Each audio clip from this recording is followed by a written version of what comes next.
Bienvenidos a un nuevo video de Diseño para Todis. En esta oportunidad vamos a ver cómo es el mapeo de la herencia entre el modelo de objetos y el relacional. Pasemos entonces a conocer nuestro ejemplo. Acá tenemos una jerarquía de aves con varias subclases y un entrenador que conoce a su ave favorita para entrenar. La primera variante que vamos a ver es la estrategia Joint, que propone normalizar el modelo de objetos en una tabla por cada clase. Aquí vemos justamente que ave, golondrina, petrel y petrel gigante son tablas de nuestro modelo relacional basados en las mismas definiciones que están en el modelo de objetos. Vamos a ver cómo es esa implementación. Aquí vemos la implementación en Spring Boot de la clase abstracta ave. En particular, debajo de la notación entity está otra notación importante, que es la que nos interesa a nosotros, que es inheritance, donde estamos definiendo cuál es la estrategia que vamos a utilizar para modelar esta jerarquía de aves. En particular, como hemos mencionado anteriormente, es la estrategia joint. Y acá abajo, importante, no olvidarse que antes de la definición de cada clase, de cada subclase de ave o de petrel, vamos a tener que decirle a JPA que estamos modelando una entity que debe ser persistida, ¿no? De lo contrario vamos a tener inconvenientes cuando levantemos la aplicación. Pero bueno, básicamente la clase abstracta ave tiene una estructura, tiene por ejemplo nombre y también tiene el ID, energía y fecha de nacimiento. Esto va a ser compartido en las definiciones de golondrina porque obviamente toma la definición a partir de ave. Pero vamos a ver qué es lo que ocurre cuando levanto la aplicación, cómo queda el modelo relacional, ¿sí? Para lo cual una cosa importante es, vamos a generar en nuestro bin de inicialización, vamos a crear un bootstrap que va a ejecutarse ni bien levanta la aplicación, y esto nos va a permitir crear varias instancias para ver cómo se genera la información en nuestra base de datos. Entonces vamos a crear una instancia de cada una de estas clases, ¿no? De las clases concretas, en particular de un petrel, Pepe, de un petrel gigante, Pepón, y de nuestra clásica y querida Pepita, que es, como todos saben, una golondrina. Vamos a invocar a diferentes mensajes como comer y volar, que están implementados en ave y redefinidos en cada una de las subclases, y vamos a ver cómo esto afecta nuestro modelo relacional. Por otra parte, hay algo interesante, que es el entrenador tiene una relación many to one hacia algún tipo de ave, ¿no? Esto podemos verlo con shift, ¿no? Y buscando en la clase entrenador esta definición many to one que refleja esa ave favorita que referencia a algún tipo de ave, ¿no? O sea, es alguna de las subclases concretas, porque ave es clase abstracta, pero el tipo ave nos sirve para poder definir un contrato con el cual interactuar más adelante, ¿no? Por ahora no tenemos comportamiento, pero el ejemplo es didáctico, ¿no? Y sabemos que a futuro vamos a agregar algo que tenga sentido, ¿no? Que yo esté referenciando un ave. Entonces vamos a ver cómo este ejemplo del petrel gigante y golondrina y el entrenador termina jugando en esta estrategia joint. Bien, vemos aquí las tablas generadas en el modelo relacional. Estamos en una conexión de MySQL y en particular vamos a ver aquí que tenemos una tabla de ave, una de golondrina, otra de petrel y otra de petrel gigante. Podemos ver entonces nuestra tabla de golondrina. Cuando ejecutamos el query vamos a ver que tenemos a Pepita, ¿no? Con las veces que voló en una, porque esto lo configuramos justamente en el bootstrap. Es decir, aquí tenemos a Pepita, a la que la mandamos a volar una vez, ¿sí? Si nosotros nos posicionamos aquí, vemos que se está contando las veces que voló y eso está perfecto. No obstante, ahora lo que necesitamos para poder tener la información completa, ¿no? Para poder estar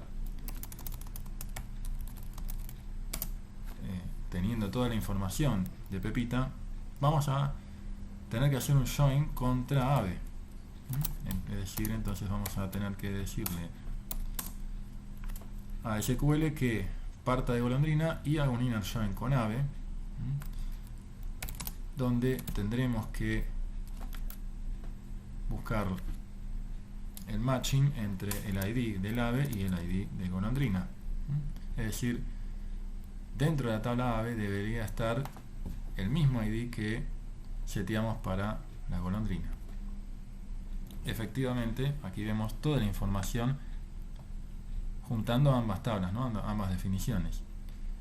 Veces que voló, que es propia de golondrina, los IDs que corresponden a ave y a golondrina, la fecha de nacimiento, 10 de abril de 2022, y el nombre Pepita, ¿no? Más su energía, que es 117. La energía que resulta de haber comido y haber volado. ¿Sí? Es decir, si nosotros vamos a la definición de ave dentro de la base de datos de ave,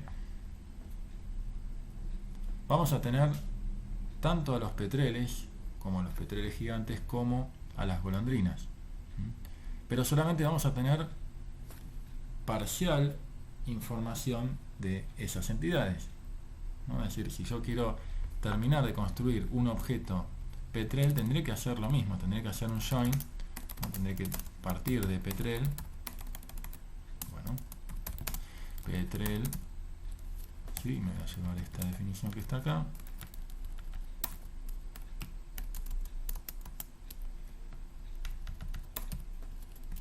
y aquí sí podré tener toda la información, ¿no? De tanto los nombres, ¿no? Como de si está feliz o no está feliz, que es un booleano. Una cosa interesante es que el petrel gigante también es un petrel, por lo tanto va a tener información de las tres tablas, ¿no? Es decir, si yo quiero obtener la información del petrel gigante, tendré que partir del petrel gigante y tendré que hacer dos joins, ¿no? Primero contra petrel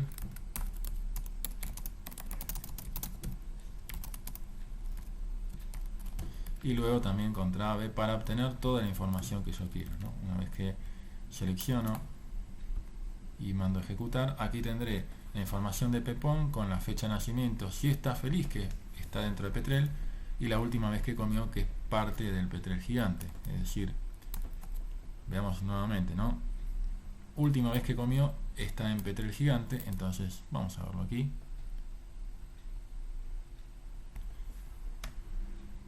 Esto lo tenemos aquí, ¿sí? Porque en el método comer registramos esa vez que comió.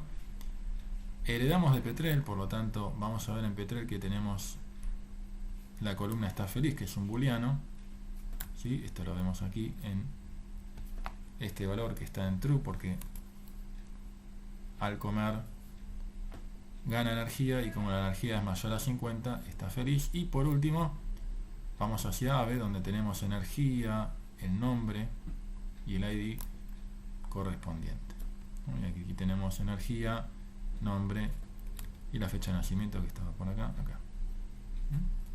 Entonces, esta es la estructura de tipo join, ¿no? Es la variante join explicada dentro del modelo de SQL. Un detalle no menor es que el entrenador tiene una foreign key hacia su ave favorita, como vemos aquí. Entonces, si nosotros buscamos ver la información del entrenador,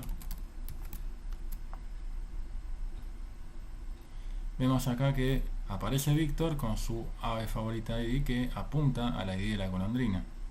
Si nosotros queremos hacer esta actualización, por ejemplo, decirle que el ave favorita ID es 5, que es un ID inexistente para el caso de Víctor.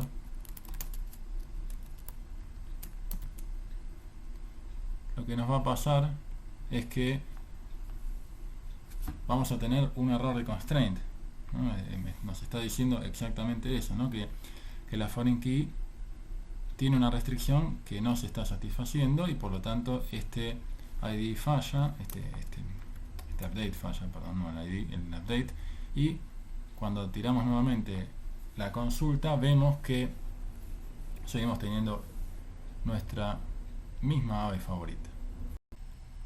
La segunda variante que vamos a ver es la table per class, que en Hibernate, el modelo en el cual está basado Spring Boot, se conocía como table per concrete class. Es decir, vamos a tener una tabla por cada clase concreta. Esto implica que si tenemos a Golondrina, Petrel y el Petrel gigante como implementaciones concretas, ¿no? las instancias posibles que podemos generar, tendremos tres tablas: Golondrina, Petrel y Petrel gigante. Y cada una de ellas tomará las definiciones de ave. Es decir, fíjense que nombre, energía y fecha de nacimiento están repetidas en las tres tablas.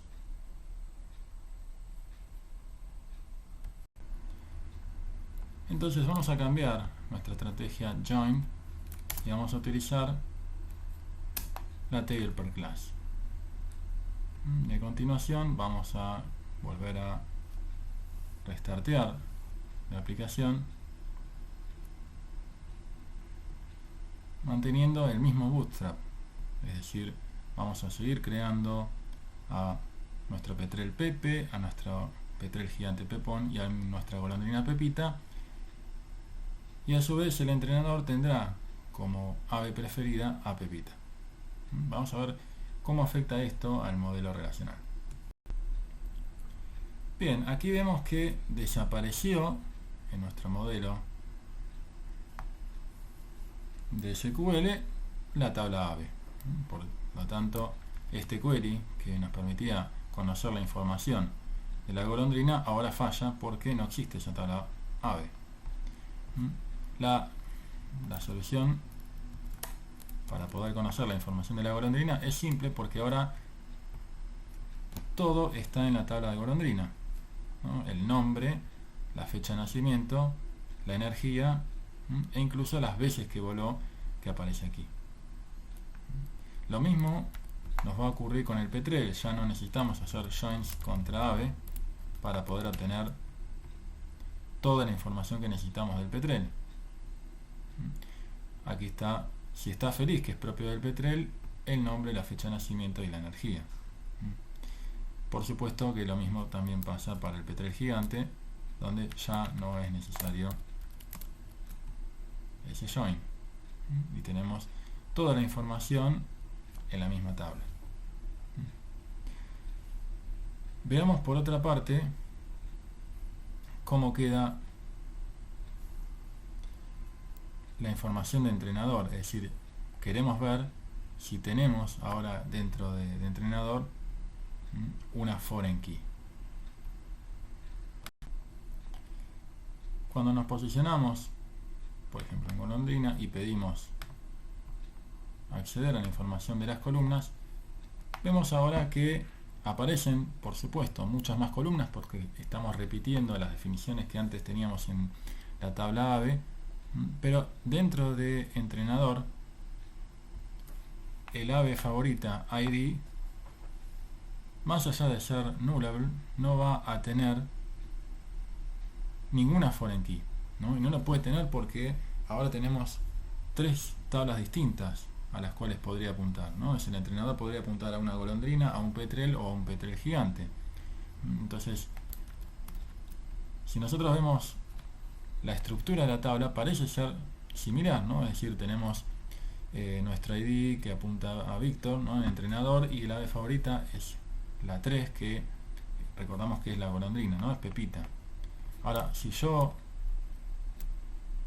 en forma inadvertida trato de actualizar la información, y le pongo un ID que no existe, esto no tira error, el ave favorita queda en 5, y esto produce una inconsistencia en nuestra información que se va a ver reflejada, como vamos a ver, en el modelo de objetos.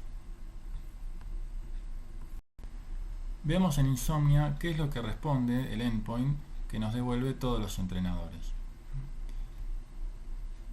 Antes funcionaba y ahora estamos teniendo un problema, no podemos encontrar la instancia de ave con el ID 5, así que es exactamente lo que nos está reclamando nuestro modelo de objetos, en particular Spring Boot.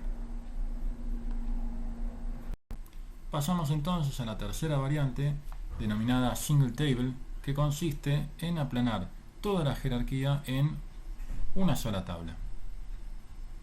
Vamos a ver cómo se implementa esto en Spring Boot.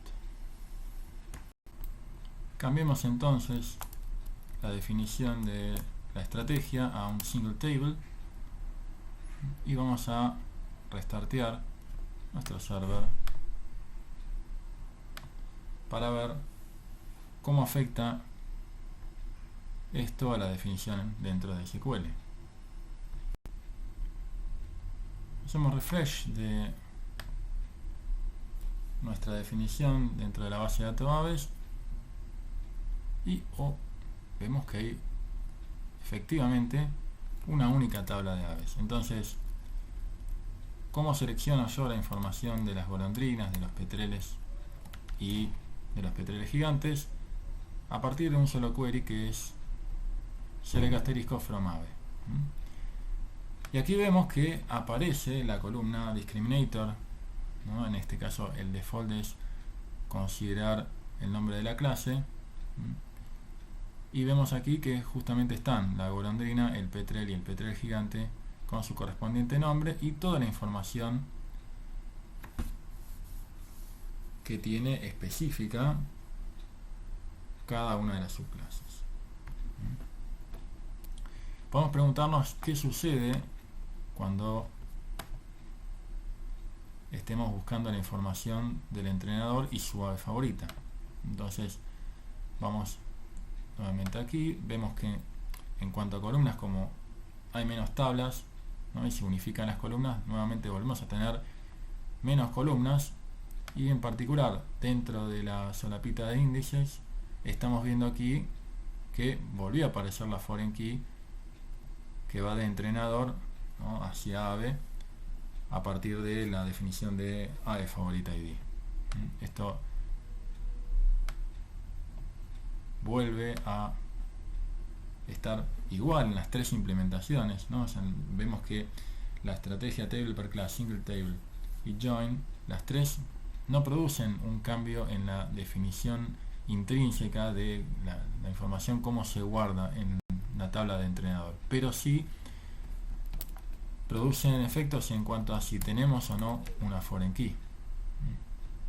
Nuevamente intentaremos actualizar el entrenador poniendo una ave que sabemos que no existe, y cuando ejecutamos el query nos aparece el error, el error de no existe esa definición de ave en la tabla de ave.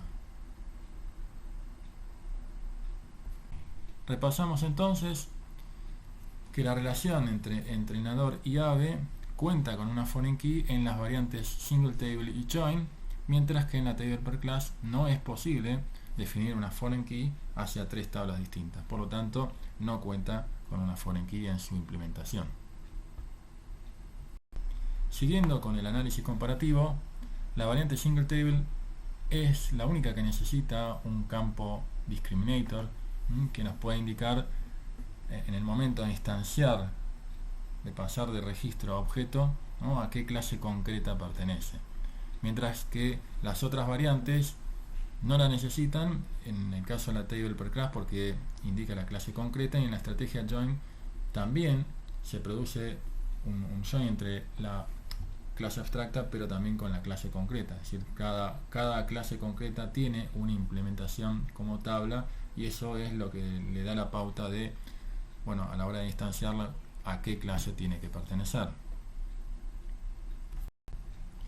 En cuanto a manejar valores nulos, tanto la estrategia table per class como join no necesitan definir campos nullables, mientras que la variante single table sí, por cuestiones obvias de tener que implementar toda la jerarquía en una sola tabla. Y por último, haciendo un análisis comparativo de la performance, la variante single table no necesita hacer ningún tipo de join, y eso obviamente la convierte en la preferida cuando la cantidad de registros empieza a crecer. De todas maneras, es importante aclarar que no es la única variable a la hora de trabajar el tema performance, ¿sí? Es decir, importa mucho la definición de índices, el tamaño de registros, los tipos de búsqueda que se hacen, y eso puede afectar tanto como el tipo de estrategia que nosotros usamos a la hora de hacer el mapeo de herencia. Y así terminamos este capítulo de Diseño para Todis en el día de hoy. Espero que lo hayan pasado lindo y nos vemos próximamente.